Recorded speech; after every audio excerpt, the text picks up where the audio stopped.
தமிழ் சொந்தங்களுக்கு வணக்கம்.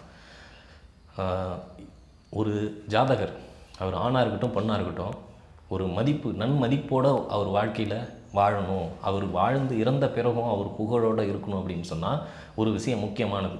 அவன் சம்பாதிச்சு வச்ச சொத்து கிடையாது, அவனுடைய செல்வங்கள் அந்த பேரை எடுத்து கொடுக்காது, அவன் பெற்ற கல்வி அந்த பேரை எடுத்து கொடுக்காது. ஆனால் அந்த ஒழுக்கம் அப்படிங்கிறது வந்து அந்த பேரை எடுத்து கொடுக்கும். ஒழுக்கம் 4வது இடம், உங்கள் ஜாதகத்தில் 4வது இடம் அப்படிங்கிறது, 4வது வீடு அப்படிங்கிறது ஒழுக்கத்தை வெளிப்படுத்தக்கூடியது. அப்போது உங்கள் ஜாதகத்தில் 4வது இடம் உங்களுடைய ஒழுக்கத்தை சொல்லக்கூடியது. நீங்கள் எந்த அளவுக்கு ஒழுக்க சீலராக இருக்கீங்க, அது ஆணாக இருந்தாலும் பெண்ணாக இருந்தாலும் அப்படிங்கிறது 4வது இடத்தை வச்சு சொல்லிடலாம். அப்போது அந்த 4வது இடம் உங்கள் ஜாதகத்தில் எப்படி இருக்குங்கிற சில விளக்கங்களை தான் ஒரு சில விளக்க ஜாதகங்களோட உங்களுக்கு விளக்க போகிறேன்.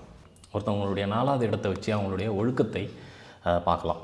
அதாவது அவங்க எந்த அளவுக்கு கேரக்டர் சுத்தமாக இருக்காங்க, சஞ்சலப்படாமல் தனி மனித ஒழுக்கத்தோடு இருக்காங்க அப்படிங்கிறது தெரிஞ்சுக்கலாம். இப்போ இதுக்கு ஒரு உதாரண ஜாதகமாக வச்சு பார்க்கும்போது கடகலங்கனம் ஒன்று எடுத்துக்கலாம். கடகலங்கனத்திற்கு 4வது இடமா வந்து துலாம் வரும், துலாம் ராசி கட்டம். இப்போ இங்கே சுக்கிரனுடைய இருப்பு அங்கே இருக்குது, ஆனால் கிரக பார்வைங்கிறது இந்த இடத்துல சரியில்லை. சுக்கிரன் மட்டும் இங்கே இருக்கிறாரு, இந்த கிரக பார்வை இங்கே இல்லைன்னா இது சிறப்பான தன்மை.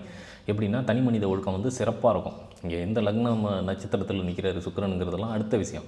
ஆனால் பொதுவாக இந்த 4வது இடத்துலையே 4ஆம் அதிபதி நிற்பது வந்து தனி மனித ஒழுக்கத்தில் வந்து சிறப்பானது அப்படின்னு வச்சுக்கலாம். ஆனால் இங்கே அடுத்தடுத்த கிரக சேர்க்கைன்னு இருக்கு இல்லையா, இது வந்து அந்த விஷயத்தை பாழ்படுத்துது.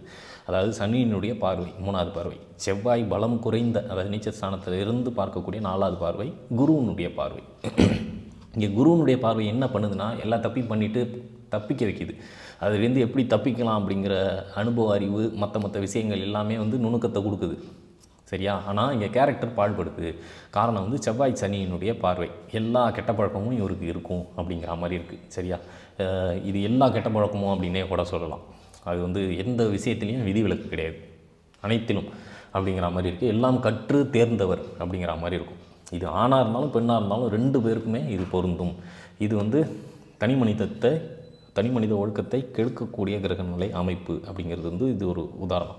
அதாவது இந்த கிரக பார்வை, குறிப்பாக அந்த செவ்வாய் சனியினுடைய கிரக பார்வை இல்லைன்னா இங்கே சுத்தமான தனி மனித ஒழுக்கத்தை காட்டுது. அதே இந்த இடத்துல 4வது பார்வை செவ்வாயினுடைய பார்வையும் 3வது பார்வை சனியினுடைய பார்வையும் பார்க்குறது தனி மனித ஒழுக்கத்தை கெடுக்குது. ஆனால் இவர் வெளியில் மாட்டிக்க மாட்டாருங்கிறதுக்கு குருவினுடைய பார்வை வந்து காப்பாற்றுது. இதுதான் வந்து இந்த வீடியோ மூலமாக உங்களுக்கு நான் சொல்ல வந்தது.